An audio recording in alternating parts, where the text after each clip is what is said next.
Rise and shine. Brighten up your day with your buhay na alarm clock in the morning. This is your one and only Greta. Maghahatid sa inyo ng latest sa showbiz chismis. Mars, anong latest? Mga balitang sports. Palengke prices. At ang inyong daily horoscope. Between the stars. Mondays to Friday, 5:30 to 7 a.m. here on 96.7 Destiny Radio.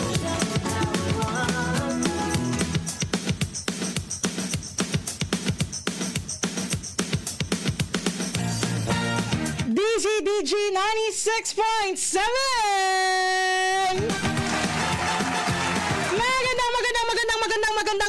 Magandang umaga. Gising na ba kayo? Ay, kung hindi ba magsibangon na magsigising na magsitayo na. Because it's 5:56 in the morning ngayong July 30, 2024. Konting kembot na lang, August na. Kasama niyo na naman ngayong umaga nito ang nag-iisa ninyong tagapanggising tuwing umaga. Ang nag-iisa ninyong buhay na alarm clock, your one and only Greta. Sa programa maghahatid sa inyo ng latest na mga showbiz chismis, mga balitang sports, balitang pampalakasan, balitang sakalam. At syempre naman ang inyong daily horoscope, ang programang Rise and Shine. Kaya naman na ba Rise and Shine na kayo dyan, everybody. Magsibangon na, magsitayo na, magsigising na. Huwag nang magpatumpik-tumpik pa dahil umaga na naman. At kapag umaga, syempre, nagsusumba, nagkakaryo, nagsistretching, nagawa-warm up ng bonggang-bongga, diba? Pero bago ang lahat, inat-inat muna ng bonggang-bongga. At syempre, yung mga ipapabati nyo, wag nyo kalimutan, mga nagsa-celebrate na kanilang mga birthdays, anniversary, monthsary, weeksary, kung ano pa man yung sari-saring yarn. I-text mo yan sa ating official text line is 092921681000.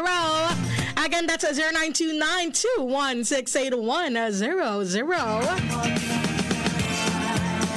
At syempre, live tayo ngayon sa ating official Facebook page. Hanapin mo lamang DZDG Destiny Radio. Again, that's DZDG Destiny Radio. At kung nais mo namang mapakinggan ang mga musika, ang magagandang musikang hatid sa inyo ng ating himpilan, ang ating balitaan at ang ating huntahan. Pero wala kang radyo paglabas ng inyong mga tahanan, abay pwede mo pa rin kaming mapakinggan.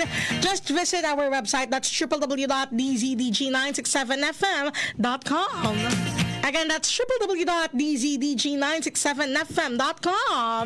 Lahat yan available para sa inyong convenience, kaya naman tutok na maghapon, magdamag. Dito lamang yan sa DZDG 96.7. Bago ang lahat, good morning muna.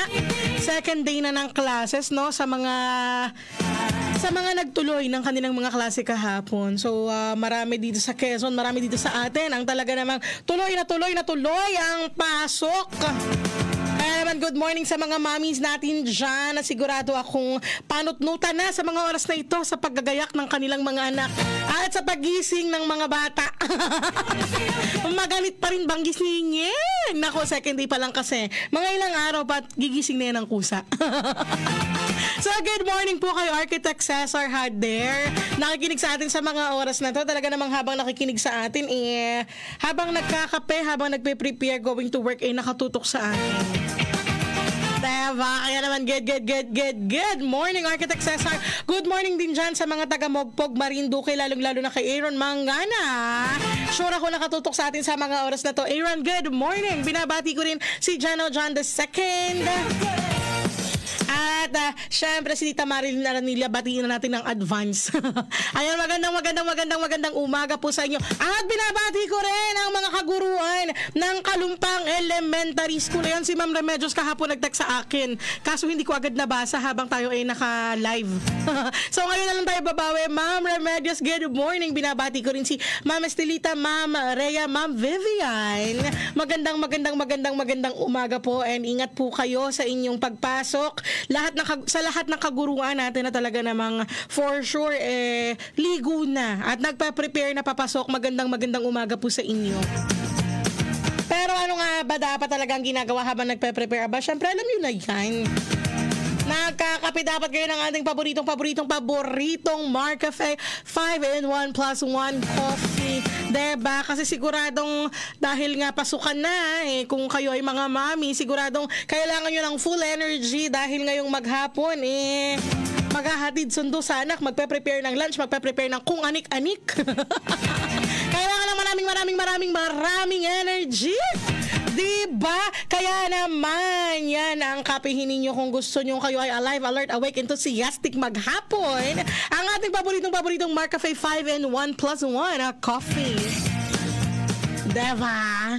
Ayan, available yan sa inyong mga suking tindahan, groceries and drugstores at syempre naman sa Shopee at sa Lazada. Kaya kung hindi nyo pa natitikman, available yan kahit saan. Wala nang dahilan para hindi nyo tikman. Kaya naman, itry nyo na. Kasi nga, diba? Ang sarap ng natural. Truly, masarap talaga ang natural. O, isa pa. Ang sarap ng natural. Diba? Ang sarap ng natural. Kaya naman, itry nyo na ang ating most favorite na Marcafe 5-in-1 plus 1 coffee. Pati na rin ang kanilang other variants, Marcafe 10-in-1 plus 1 brown rice extract. At ang isa ko pang paborito, ang Marc Choco. Sandali nga. Sa mga oras na to ay dapat talaga kayo ay nagsisimula na ng inyong zumba, ng inyong sayawan, ng inyong cardio, ng inyong stretching. Kaya naman magsitayo na kayo dyan, magsigising na at simulan na ng bonggang-bongga ang inyong sayawan. Here is Together in Electric Dreams. Ang latest nga, nakatutok pa rin kayo dito lamang yan sa DZDG 96.7. Kasama nyo pa rin sa mga oras na to, nag-isa ninyong tagapanggising ting umaga. Ang inyong nag-isang Greta. Sabi nga ni Aaron Mangana baby loves. Good morning, Aaron. Good morning din sa iyo, Jano Sean the Second. Ayan, sa mga oras na ito, hayaan yung ihatid ko sa inyo ang sinasabi sa ating mga latest na showbiz chismis. Ano nga ba ang mga nasagap nating chismis ngayong umaga? Hoy, ano late? Ito nga ang headlines. Kylie at Kobe nagsisinungaling nga ba? Kontrata ni ate mong Bea, iba na ang laman sa renewal. Himala, may second version na. Ate mong Jinky nakakota ng shopping sa Japan. At sino kaya itong aktor na ito na matakaw daw sa tulog dahil sa bisyo? Hoy, ano late? O eto nga ang latest. Friends only na lang daw naman sina Kylie Alcantara at Kobe Paraz nang matanong ang huli sa GMA Gala. Pero nitong nakaraang mga araw kumalat sa social media ang pagsasama ni Kylie at Kobe, nakasama si Benji at kapatid na si Andre. Nagtaka syempre ang netizen sa bagong development na ito sa dalawa dahil kung friends lang, bakit kasama pa rin ang mga parents nila, di ba ha? Hoy, ano late? Ito pa nga ang latest. Mukhang Widow's War na nga ang pinaka-successful na teleserye ni Bea Alonzo sa GMA7 at consistently nagdo-double digit na siya sa ratings. Bawi na kaya at na-maximize na niya ang kita sa advertising load nito. Ngayong tumaas na ang kanyang rating ay hari nawa. Ngayong panahon ng renewal ng kontrata ng mga prime artists ng GMA7, ininyo pa kaya ni Bea ng Kapuso Network? O ininyo pa kaya si Bea ng Kapuso Network after mag-expire ang kontrata nito? Hindi naman malayo na gano'n na nga ang mangyayari, but you'll never know, diba? Ang tanong same terms pa ba kaya at same guaranteed income pa rin kaya tulad ng dati? We'll see. Hoy, anong latest? Ang latest pa nga ito pa. Nagre-reading na noong linggo ang grupo ng Himala, isang musikal at inaayos na nila ang pagsushootingan sa Ilocos na ideally halos the same location na pinangyarihan ng naunang Himala. Ang kaibahan lang talaga nito ay ang musika na gawa ni Vince De Jesus. Paano kaya nila ito gagawin? Live singing kaya o recording? With this, ano na kaya ang mangyayari sa isa pang Himala entry ni Vince Tañada? Tuloy pa ba kaya? Yan ang tanong ng madami at ang laging itinatanong. Naapir kaya si national artist Nora Honor sa bago at kakaibang obrang ito ni Pepe Jokno. Malamang kasi nasa magic na rin yan ang pag-uusap nila. Ng Unitel na balita, may iba pang proyektong nakalaan para kay Ate Guy. Kaya, abangan! Hoy, anong late? Ito pa ang latest na bonggang-bongga talaga. Parang nakakota si Jinky Pacquiao ng shopping sa Japan. Ang taray! Ang dami niyang upload na nasa shopping area sa Tokyo. Bumalik nga kasi si Manny Pacquiao sa boxing ring noong linggo ng umaga sa Japan para labanan naman ang isang kickboxer na nagngangalang Rukia Anpo sa isang exhibition bout. Ang resulta ng laban ay isang draw, kaya naman andun sa Japan ang kanyang buong pamilya. Pero kahit daw draw ang resulta, di umano ang laking pera ng kinita ni Manny sa nasabing laban, kaya naman talagang pwedeng mag-unlimited shopping ang misis na si Jinky Pacquiao na nagpapalow-key na ngayon. Hoy, anong late? Eto nga, sino kaya ito? Napack up pala ang taping ng isang series dahil sa bidang aktor na hindi nakarating sa taping kasi nga medyo malayong probinsya. Ang aktor lang ang nagdadrive ng kanyang sasakyan. Kaya naman walang matawagan ng staff kung nasaan na ang location niya. Ang manager naman niya at handler hindi isinama sa taping. Kaya naloka ng bonggang-bongga ang staff nang hindi mahagilap ang aktor. Umaga ang call time ng aktor pero finally dumating din siya sa taping. Pero hapon na ha. Nang tanongin kung ano nga nangyari sa kanya. Nakatulog daw siya on the way sa set. Pumarada muna sa isang lugar pero hindi inakalang makakatulog. Nakakaloka. Pero bulungan ng mga nakakakilala sa kanya, may bisyo daw kasi. At madalas puyat dahil sa ginagamit nitong Hoy, anong late? At yun nga ang latest na ating nakalap. Ngayong umagang ito ng Tuesday, July 30, 2024. Sa mga oras na ito nga, akin na manghihahatid sa inyo ang ating mga balitang sports, balitang pampalakasan, balitang sakalam. Balita Sakalam.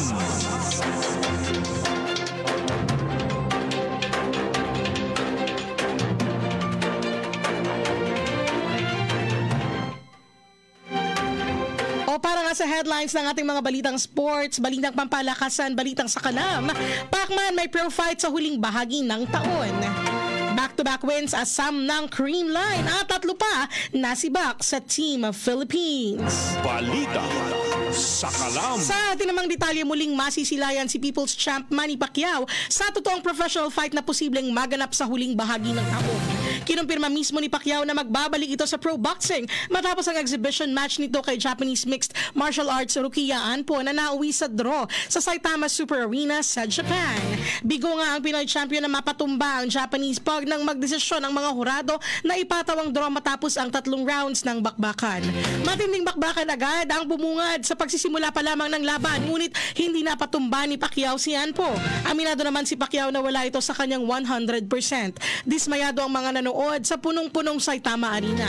Para nga kay Anpo, hindi nito naramdaman ang bagsik ng kamao ni Pacquiao at posibleng ito ang warm-up ni Pacquiao sa posibleng pagbabalik nito sa professional boxing.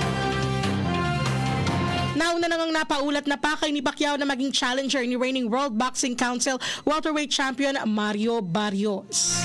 Balita Sakalam. Samantala, matapos naman ang opening day loss ay nakabawi ang Creamline sa ikalawa nilang laro at ngayon ay target ng back-to-back wins sa Pool A ng 2024 PVL Reinforced Conference. Lalabangan nga ng Cool Smashers ang Sharitigo Crossovers sa alas 3 ng hapon matapos ang bakbakan ng Farm Fresh, Foxies at Galleries Tower High Risers sa alauna ng hapon sa Philsport Arena sa Pasig City. Ang huling laro sa alas 5 ng hapon ay magkikita ang PLDT High Speed Hitters at NX-led Chameleons. Tabla nga sa liderato ang PLDT at Sharitigo sa magkapareho nilang 2-0 card. Kasunod ang Creamline, NX-led Farm Fresh at Galleries at Tower.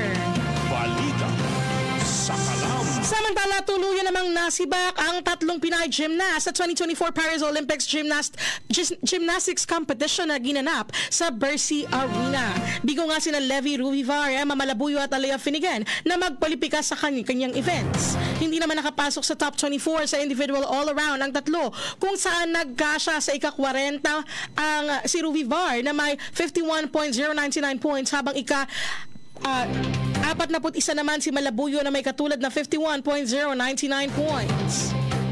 Tanging ang top 24 gymnast lamang ang nakapasok sa final round ng all-around event. Balita sa At yan nga ang ating nakalap na mga balitang sports, balitang pampalakasan na balitang sakalam. Dito lamang yan sa DCDJ 96.7. Ayan, may bumabati sa atin ng good morning dito. So batiin natin ang magandang umaga rin si Mr. Michael Lim. Ang sabi niya, good morning po. Good morning din sa iyo. Ayan, magandang umaga once again sa lahat ng nakatutok at nakikinig sa atin. Pero magpa-break time muna tayo ng konting minuto lang naman. At habang kayo po pero wag po kayong aalis ha, dahil kasunod na po sa aking pagbabalik, ihahatid ko naman sa inyo ang sinasabi ng mga bituin para sa ating kapalaran ngayong araw na ito ng Tuesday. In the meantime, ipagpatuloy nyo ang sayawan, ang inyong Zumba, ang inyong cardio. Magsitayo na kayo dyan at wag nang magpatumpik-tumpik pa. Here is Knowing Me, Knowing You.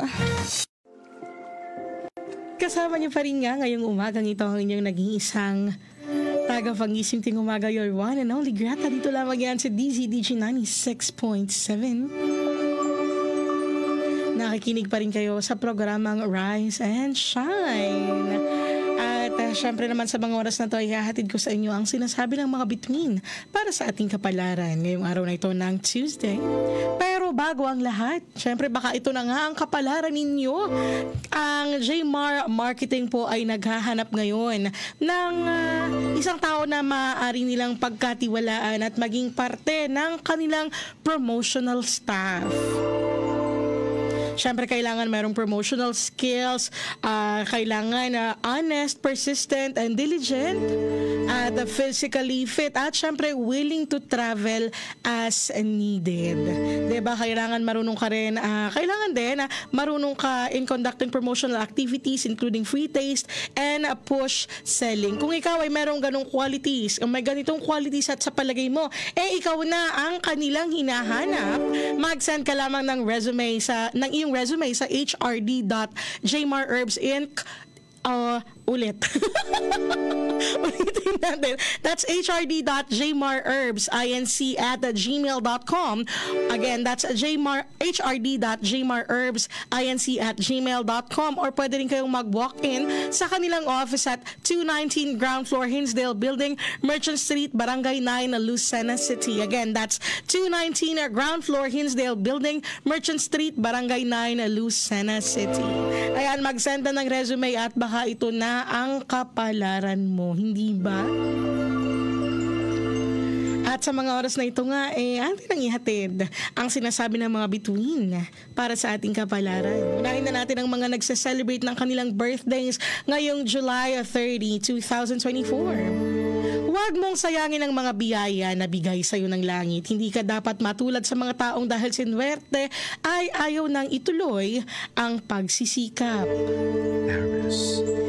Para kay Aries, may birthdays ng March 21 hanggang April 19. Samantalahin mo ang kakaibang sigla mo nang sa gayon ay mas lalo mong maiwanan ang mga karibal at kakompetensya mo. Ito ang mensahe ng iyong kapalaran ngayon. Ang lucky color mo, beige. Ang lucky numbers mo naman, 15, 20, 24, 28, 36, at 40.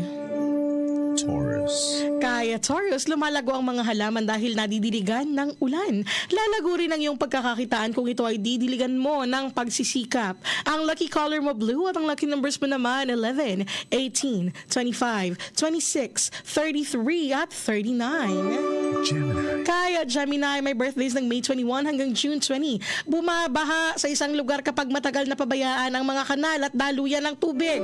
Huwag mong hayaan na magpatuloy ang mga munting problema. Ang lucky color mo, black, at ang lucky numbers mo naman, 12, 20, 29, 31, 32, at 38. Cancer. Kaya Cancer, may birthdays ng June 21 hanggang July 22. Ganito nga ang sabi, ang sakit ng kalingkingan ay sakit ng buong katawan. Tulungan mo ang mga mahal mo sa buhay. Ang lucky color mo, violet, at ang lucky numbers mo naman at 22, 27, 34, 39, 40, at 43. Leo. Kaya Leo, may birthdays ng July 23 hanggang August 22. Nakakatuwa ang kapalaran mo ngayon kahit pinaghaharian ka ng katamaran. Ang magagandang bagay ay patuloy mong mararanasan. Ang lucky color mo ay peach at ang lucky numbers mo naman 16, 23, 30, 31, 35, at 42. Kaya Virgo na may birthdays ng August 23 hanggang September 22. Hindi totoong kapag maulan, walang ginagawa ang mga tao. Magplano ka at pag-aralan mo ang takbo ng iyong negosyo. Gawin mo ito sa mga araw na hindi ka gaanong makalabas. Ang lucky color mo today ay red at ang lucky numbers mo naman 5, 14, 24, 36, 40 at 43. Kaya Libra na may birthdays ng September 23 hanggang October 22. Huwag mo nang balikan pa ang mga naging sanhi ng iyong kabiguan. Maliit ang tsansa na sa muling pagbabalikan. Ang hindi magagandang katangian ay mabago. Ang lucky color mo brown at ang lucky numbers mo naman 13, 19, 21, 28, 33 at 36. Scorpio. Kay Scorpio, may birthdays ng October 23 hanggang November 21. Kapag walang ginagawa ang tao ay pwedeng tumaba. Bakit ka papayag na wala kang gagawing anuman kahit na umulan? Linisin at bigyan mo ng bagong ayos ang iyong bahay. Ang lucky color mo ay white at ang lucky numbers mo naman 5, 28, 29, 34, 38 at 44. Sagittarius. Para naman kay Sagittarius na may birthdays ng November 22 hanggang December 21. Kahit medyo mahirap, sanayin mo ang iyong sarili na kumilos mag-isa. Hindi maganda sa tao na palaging umaasa sa alalay at tulong ng kapwa. Ito ang mensahe para sa iyo. Ang lucky color mo green. Ang lucky numbers 6, 10, 14, 23, 27 at 41. Capricorn. Kay Capricorn, may birthdays ng December 22 hanggang January 19. Tanggapin mo ang mga binibigay sa'yo. Mas marami kang matatanggap, mas maganda. Pwede mong magamit ang mga ito sa pagpapalago ng iyong kita. Ang lucky color mo ay yellow at ang lucky numbers mo naman 19, 21, 25, 29, 33 at 35. Kaya Aquarius na may birthdays ng January 20 hanggang February 18. Paminsan-minsan dapat pasayahin ang kapwa. Ibig sabihin, hindi maganda kung palaging ikaw ang pinasasaya. Ang lucky color mo purple, ang lucky numbers mo naman 12, 22, 23, 39, 40 at 42. Pisces. At para naman kay Pisces na may birthdays ng February 19 hanggang March 20, kung sino ang nagpapasaya sa'yo, siya ang pahalagahan mo. Kung sino naman ang madalas na sumisira ng iyong diskarte, layuan mo. Ito ang susi sa buhay na payapa at matiwasay. Ang lucky color mo pink, ang lucky numbers mo naman 16, 20, 21, 27, 34 at 36.